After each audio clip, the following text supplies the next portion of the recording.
Bismillahirrahmanirrahim. Assalamu alaikum, dear students. Allah bless you all. Today's Mutaliya Pakistan lecture date 4th of Jan 2024 and day is Thursday.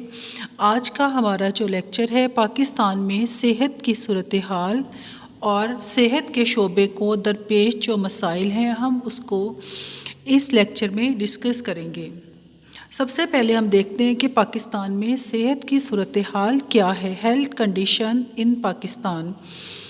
بیٹے جیسا کہ ہم جانتے ہیں کہ پاکستان آبادی کے لحاظ سے ایک گنجان آباد ملک ہے، یعنی کہ ہمارے ملک کی آبادی جو ہے وہ بہت زیادہ ہے لیکن یہاں صحت و طب کے شعبے پر بہت زیادہ توجہ نہیں دی جا سکتی، یعنی کہ ہیلتھ اور میڈیکل کا جو شعبہ ہے اس میں بہت زیادہ توجہ نہیں دی جا رہی۔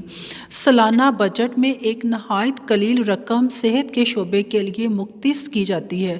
جو ملک کا جو پورے سال کا بجٹ ریڈی کیا جاتا ہے اس میں صحت کے شعبے کے لیے میڈیکل فیسلٹیز کے لیے ایک بہت کم رقم جو ہے وہ رکھی جاتی ہے۔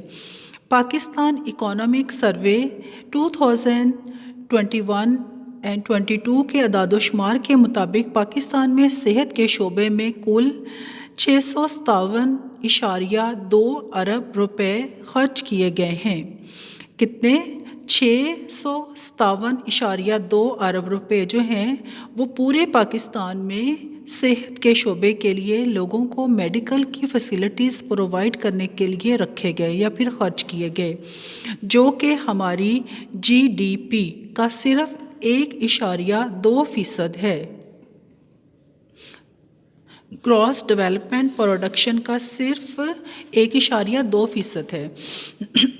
ہمارے ملک میں 963 افراد کے لیے 963 پرسنس کے لیے اونلی 1 ڈاکٹر ہے، جبکہ 9,413 افراد کے لیے ایک ڈینٹسٹ موجود ہے۔ آپ خود دیکھیں کہ 9,413 جو افراد ہیں اس کے لیے صرف ایک ڈینٹسٹ موجود ہے۔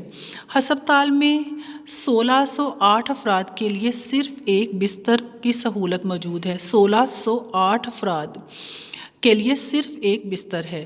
ہمارے ملک میں مردوں کی اوسط عمر جو ہے قریباً 66 سال ہے اور خواتین کی اوسط عمر تقریباً 68 سال ہے، جبکہ ترقی یافتہ ممالک میں اوسط عمر 70 سال کے لگ بھگ ہے۔ پاکستان میں محکمہ صحت، ہسپتالوں، ڈسپنسریوں، TB clinics, rural health centres, بنیادی صحت مرکز اور میٹرنٹی اور بچوں کے مراکز کے ذریعے سے خدمات انجام دے رہا ہے۔ محکمہ صحت جو ہے وہ کیا کر رہا ہے؟ ہسپتال، ڈسپنسریاں، TB clinics, rural health centre, بنیادی صحت کے مرکز اور جو میٹرنٹی ہومز ہیں ان کی خدمات سر انجام دے رہا ہے۔ ملک میں کئی ایسے علاقے بھی موجود ہیں جہاں بنیادی طبی سہولتیں میسر نہیں ہیں، یعنی کہ جو بیسک میڈیکل کی فیسلٹیز ہیں وہ بھی میسر نہیں ہیں اور حفظان صحت کے اصولوں کا خیال نہیں رکھا جاتا، یعنی کہ ان کے پاس نکاسی آب کا سسٹم نہیں ہے۔ لوگوں کو جو بیسک ان کی ہیلتھ کی نیڈز ہیں، بیماریاں ہیں، ان کے تحفظ کا بھی انتظام نہیں ہے۔ یہی وجہ ہے کہ ابھی تک صحت مند معاشرے کی تشکیل نہیں ہو سکی۔ محکمہ صحت کا سربراہ وزیر صحت جبکہ سیکریٹری بطور منتظم اعلیٰ کام کرتا ہے۔ ڈائریکٹر جنرل ہیلتھ سروسز کا کام صوبے میں ترقیاتی، احتیاطی علاج اور شفا بخش خدمات کی فراہمی کو یقینی بنانا ہے۔ پاکستان میں گاؤں کی سطح پر لیڈی ہیلتھ وزٹرز فرائض انجام دیتی ہیں۔ جیسا کہ آپ دیکھ رہے ہوتے ہیں کہ پولیو ڈیز میں جو لیڈی ہیلتھ وزٹرز ہیں وہ گھر گھر آ کر بچوں کو پولیو ویکسینیشن کرواتی ہیں۔ اسی طرح اور بھی اگر کوئی نارمل ڈیز میں کوئی پرابلمس ہوتی ہیں، کوئی ایسی آفات ہوتی ہے تو یہ لوگ جو ہیں گھر گھر جا کر لوگوں کو صحت کی سہولتیں پہنچا رہے ہوتے ہیں۔ پرائمری سطح پر بنیادی صحت کے مراکز اور رورل ہیلتھ سینٹرز قائم ہیں۔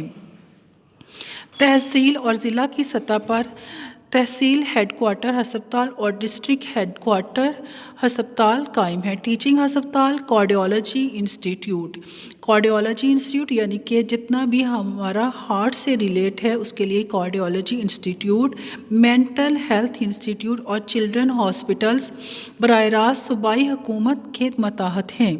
اس وقت ضلع میں ڈسٹرکٹ ہیلتھ اتھارٹی قائم ہے۔ اس کا انتظامی آفیسر چیف ایگزیکٹو آفیسر کہلاتا ہے۔ حکومت پاکستان کی طرف سے صحت کی بہتری کے لیے کیے گئے اقدامات، فرسٹ آف آل ہسپتالوں کا قیام ہے۔ پاکستان میں میڈیکل پوسٹ گریجویشن کی سہولت، نیشنل ہیلتھ ریسرچ انسٹیٹیوٹ، تدریسی ہسپتالوں میں کمپیوٹر کی بندوبست، میڈیکل کالجوں کا قیام، بیماریوں کی روک تھام، ہیڈ کوارٹر ہسپتالوں میں ترقی۔ اب ہم اسی میں دیکھنے جا رہے ہیں کہ صحت کے شعبے کو کون سے مسائل جو ہیں وہ درپیش ہیں۔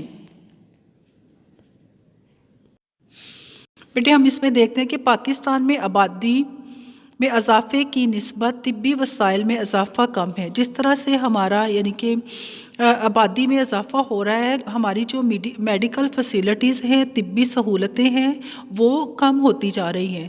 طبی سہولیات کا فقدان، افراط زر، افراط آبادی، کثرت امراض، حفظان صحت کے اصولوں سے ناواقفیت اور غیر متوازن غذا۔ کتنی چیزیں یہاں پہ ڈسکس ہو رہی ہیں کہ ایک تو ہمارے پاس میڈیکل جو فیسلٹیز ہے اس کی کمی ہے، آبادی جو ہے وہ روز بروز بڑھ رہی ہے، اور اسی طرح سے جو امراض ہیں، وبائی امراض ہیں، موسمی امراض ہیں، یہ بھی اسی کے ساتھ ساتھ بڑھ رہے ہیں۔ اور دوسری بات یہ ہے کہ لوگ جو ہیں وہ حفظان صحت کے اصولوں سے ناواقف ہیں، اور ایک غیر متوازن ان بیلنس جو ڈائٹ ہے اس کو لینا جیسے مسائل شعبہ صحت کو درپیش ہیں۔ حکومت کو چاہیے کہ شعبہ صحت کے لیے زیادہ بجٹ جو ہے وہ مختص کرے، اور شرح افزائش آبادی کو قابو میں رکھنے کے لیے بھی مؤثر اقدامات کیے جائیں۔ یہ آپ کا آج کا لیکچر ہے، اس کے ساتھ اس میں کچھ شارٹ کویسچنز ہیں، یعنی کہ 2021 اور 22 میں صحت کے شعبے کے لیے کتنا بجٹ جو ہے وہ مختص کیا گیا؟ 657.2 ارب روپے جو تھے وہ 2021 اور 22 میں صحت کے لیے مختص کیے گئے۔ پاکستان میں 963 افراد کے لیے کتنے ڈاکٹر موجود ہیں؟